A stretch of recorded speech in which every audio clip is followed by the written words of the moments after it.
तो hello guys, आप लोग कैसे हैं। उम्मीद करते हैं कि स्वस्थ होंगे, मस्त होंगे और अच्छे से पढ़ाई कर रहे होंगे। तो जैसे कि हम लोग कल देखे थे, कल हम लोग बायोलॉजी पढ़े थे और बायोलॉजी के बारे में चर्चा किए थे। तो आज हम लोग केमिस्ट्री के बारे में चर्चा करेंगे और देखेंगे क्या है। तो इससे पहले हम लोग मोटिवेशन देख लेते हैं क्या है से। देखिए मोटिवेशन में क्या है। हार तभी होती है जब इंसान कोशिश करना छोड़ देता है। देखिए मोटिवेशन के अनुसार कहा जाता है कि जब इंसान का हार तभी होता है जब कोशिश करना छोड़ देते हैं। जैसे हम लोग पढ़ाई करते थे, पढ़ाई करते करते छोड़ देते, उसमें मेरा भाई हार हो जाता है।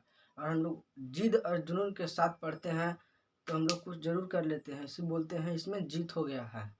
ठीक है, तो आज हम लोग केमिस्ट्री के बारे में कुछ पढ़ेंगे। तो केमिस्ट्री के पढ़ने से पहले कुछ केमिस्ट्री के बारे में हम लोग जान लेते हैं।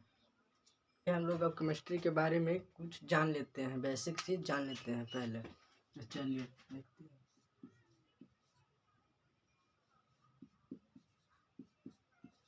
केमिस्ट्री, ई केमिस्ट्री, इसको इंग्लिश नाम हो गया ई केमिस्ट्री। इसका हिंदी नाम कुछ हो जाएगा रसायन विज्ञान।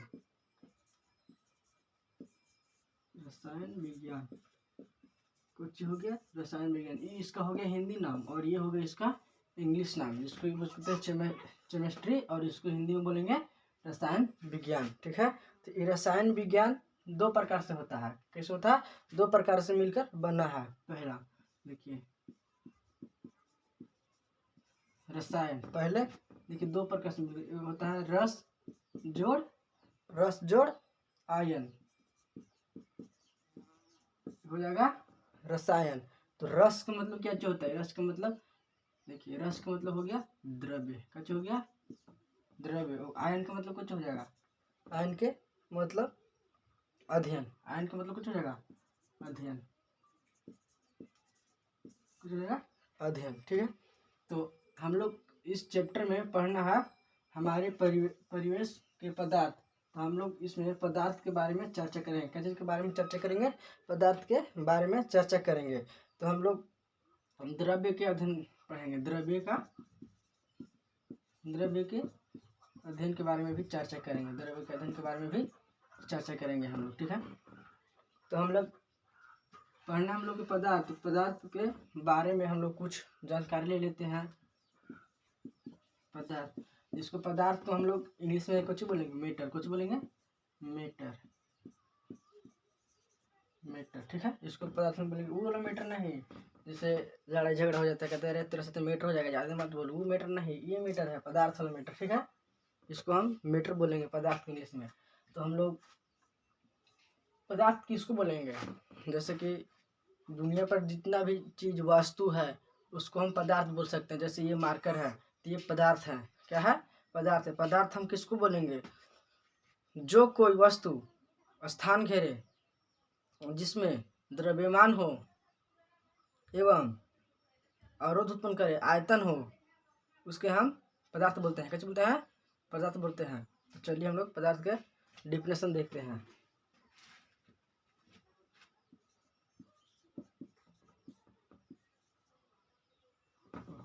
लिखा गया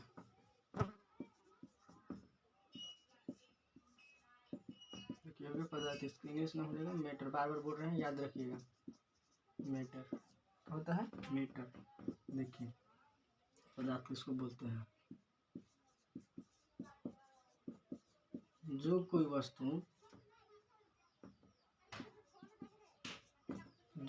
वस्तु स्थान घेरता हो, आसान भाषा में, सिंपल भाषा में बता रहे हैं, जो कोई वस्तु स्थान घेरे कोमा स्थान घेरे, जिसमें द्रव्यमान हो और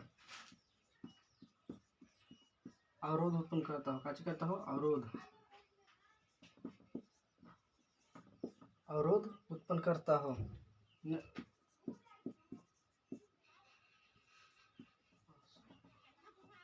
अवरोध उत्पन्न करता हो एवं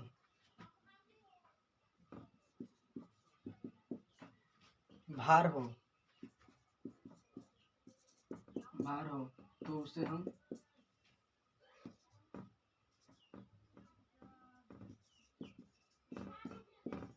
बात करते हैं पदार्थ, इस सिंपल एकदम आसान भाषा में इसका डिफिनेशन याद कर सकते हैं। आसान भाषा में जैसे पदार्थ का डिफिनेशन इसका हो जाएगा मैटर। क्या हो जाएगा इसका इंग्लिश नाम? मैटर। इसको हिंदी में बोलते हैं पदार्थ, इंग्लिश में बोलते हैं मैटर। तो इसका मैटर का डिफिनेशन आसान भाषा में, जो कोई वस्तु स्थान घेरता हो, स्थान घेरे, जिसमें द्रव्यमान हो और अवरोध उत्पन्न करता हो एवं भार हो, तो उसे हम पदार्थ भी कहते हैं। क्या कहते हैं? पदार्थ भी कहते हैं। ठीक है ना? तो चलिए हम लोग अब किताब के भाषा से चलते हैं, किताब में क्या है से। चलिए आगे देखते हैं किताब के में क्या लिखा हुआ है, उसके बारे में समझते हैं। चलिए देखते हैं। हमारे चारों तरफ अनेक प्रकार की चीज पाई जाती है जिसे हम देख सकते हैं, अनुभव कर सकते हैं। उदाहरण के लिए अपने सामने रखे हुए पुस्तक को हम देख सकते हैं। जैसे भाई किताब के लैंग्वेज में लिखा गया है, एक तरह से ये पदार्थ का डिफिनेशन के बारे में ही कुछ है। तो हम आपको पदार्थ का डिफिनेशन तो बता ही अभी, तो उसी के बारे में किताबी लैंग्वेज में लिखा गया है। तो चलिए हम लोग को समझाते हैं कैसे लिखा गया है। देखिए कह क्या रहा है, हमारे चारों तरफ अनेक प्रकार की चीज़ें पाई जाती है। हमारे चारों तरफ अनेक प्रकार की चीज़ें पाई जाती है जिन्हें हम देख तो सकते हैं या अनुभव भी कर सकते हैं। उदाहरण के लिए हमारे सामने रखी गई पुस्तक को हम देख सकते हैं। पुस्तक को कुछ स्थान घेरे। इससे कभी हम बोले ना पदार्थ किसी के धरती पर, मतलब दुनिया में कोई भी चीज स्थान घेरता हो, द्रव्यमान हो, अवरोध उत्पन्न करता हो, भार हो, उसे हम पदार्थ भी कहते हैं। तो उसी के बारे में जो पुस्तक, तो पुस्तक क्या स्थान घेरता हो, तो पुस्तक भी एक प्रकार के क्या है? पुस्तक एक प्रकार क्या है? पदार्थ है। क्या है? पदार्थ है। पुस्तक भी एक प्रकार का क्या है? पदार्थ है। तो क्या करें? स्थान घेरे। पुस्तक द्वारा पुस्तक को ऊपर की ओर उठाने पर हमारे बल लगते हैं। जैसे कि पुस्तक हम ऊपर उठाते हैं तो हमारे बल लगता है। जैसे कि मार्कर को उठाएं ऊपर, इसमें भी बल लग रहा है ना मेरे भाई? ठीक है, बल लगता है, बल लगाना पड़ता है। क्या मतलब? बल लगाना पड़ता है, कहने का मतलब ये है। देखिए इसके ज्ञात होता है कि इसके भार भी होते हैं। इससे मतलब ज्ञात होता है कि हम कोई भी चीज वस्तु को उठाते हैं, अनुभव होता है, विश्वास होता है कि हम कोई भी चीज को उठाते हैं तो भार लगता है। क्या होता है? भार लगता है। ठीक है। अतः पुस्तक को अपने कुछ द्रव्यमान भी होते हैं, जिसके द्रव्यमान को हम इंग्लिश में क्या बोलते हैं? मास बोलते हैं। क्या बोलते हैं? मास बोलते हैं इंग्लिश में द्रव्यमान को। आयतन का कुछ मतलब उपयोग होता है कि द्रव्यमान भी होता है। जैसे कि आप हम लोग को बताया कि पदार्थ का परिभाषा उसी की लैंग्वेज में ही समझाया गया है। ठीक है। चलिए हम आगे देखते हैं क्या लिखा हुआ है। लोग आगे पढ़ते हैं द्रव्य के बारे में। तो देखिए आगे देखते हैं क्या लिखा है। देखिए जो कोई भी वस्तु जो कुछ स्थान घेरे, जिसमें द्रव्यमान एवं आयतन हो और अवरोध उत्पन्न करता हो, तो ये हमारे हिसाब से लग रहा है ये पदार्थ का डिफिनेशन है। तो ये हमारे जो है ना ये पदार्थ का डिफिनेशन है। क्या है? पदार्थ का डिफिनेशन। ये पदार्थ का डिफिनेशन है, कॉपी में नोट कर लीजिएगा। देखिए जो कोई भी वस्तु जो कुछ स्थान घेरे, जिसमें द्रव्यमान एवं आयतन हो, उसे अवरोध उत्पन्न करता हो, तो उसे हम पदार्थ कहते हैं। क्या कहते हैं? पदार्थ कहते हैं। तो आगे हम लोग देखेंगे द्रव्य क्या है। क्या है? द्रव्य क्या है? देखिए द्रव्य क्या है। द्रव्य एक प्रकार का पदार्थ है। द्रव्य एक प्रकार का पदार्थ है जिसमें किसी भी भौतिक प्रक्रिया के सहायता से पदार्थ के अन्य प्रकारों को विभक्त नहीं किया जा सकता है। अन्य प्रकार के पदार्थों से विभक्त नहीं किया जा सकता है। जैसे चीनी एवं द्रव्य है।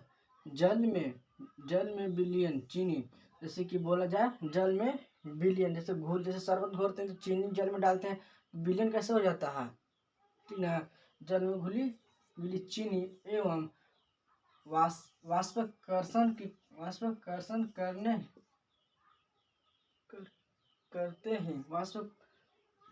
करते ही प्रत्येक क्रिया जाता है। अतः चीनी एक द्रव्य है। चीनी क्या है? चीनी भी एक द्रव्य। चीनी कैसे होता है? चीनी कैसा होता है? देखिए चीनी छोटे छोटे छोटे छोटे छिद मतलब बूंदा टाइप का मतलब ऐसे होता है चीनी। आप लोग चीनी देखे होंगे, ठीक है। तो अतः चीनी एक द्रव्य है, देखिए, जो सरल भौतिक विधि से अपनाए अवस्थाओं में होता है, विभिन्न नहीं होता है। इसी प्रकार सोडियम क्लोराइड, चूना, प्रत्यक्ष इत्यादि। देखिए इसका कहने का मतलब क्या था? द्रव्य, ठीक ना। द्रव्य एक प्रकार का पदार्थ है। द्रव्य एक प्रकार का क्या है? पदार्थ। तो इसका डेफिनेशन यहाँ तक हो। द्रव्य एक प्रकार का पदार्थ है जिसमें किसी भी भौतिक प्रक्रिया के सहायता से पदार्थ के अन्य प्रकारों में विभक्त किया जा सकता है। देखिए द्रव्य के यहाँ से यहाँ तक डिफिनेशन हो गया, यहाँ से यहाँ तक पदार्थ का डिफिनेशन हो गया। आप इसको कॉपी में नोट कर लीजिएगा। देखिए बोल रहा था चीनी के विलयन, चीनी जो पानी में घुल जाता है। देखिए ये शीशा का कांच हो गया, क्या होगा? शीशा के कांच, इसमें इतना दूर से पानी भरा हुआ, क्या है? पानी भरा हुआ है। और चीनी जो है छोटे छोटे कण से मिलकर बना होता है। क्या? तो चीनी छोटे छोटे कण से मिलकर बना होता है। तो चीनी को हम जब शरबत घोरते हैं तो चीनी को हम इसमें डालते हैं, पानी में। क्या डालते हैं? पानी में। तो पानी को इसको हम गोल गोल घुमा देंगे तो चीनी तो पूरा मिल जाएगा, घुल जाएगा। तो इसको बोलते हैं, वाह, ये तो पूरा घुल गया। तो इसमें चीनी, ये है जल, क्या है? जल। इसको अगर हम गोल गोल रोटेट करते हैं, रोटेट रूप से घुलाते हैं गोल गोल, ये तो घुल गया। और कोई भी पूछेगा उसका जो चीनी की इसमें घुल गया तो चीनी फिर से आएगा, हमको चीनी फिर से चाहिए तो क्या करेगा? इसको यहाँ से गर्म करेगा। क्या करेगा? अगर इसको हम गर्म करते हैं तो जो इसका पानी है वाष्प बनकर उड़ जाएगा। क्या है? वाष्प बनकर उड़ जाएगा। और जो चीनी बचेगा वो पेंदी में आ जाएगा। क्या बचेगा? पेंदी में वो चीनी आ जाएगा, ठीक है। आई होप, उम्मीद करते हैं कि आप लोग समझ में आया होगा। तो लाइक कमेंट शेयर जरूर करें और इसका अगला वीडियो में देखते हैं। जय हिंद।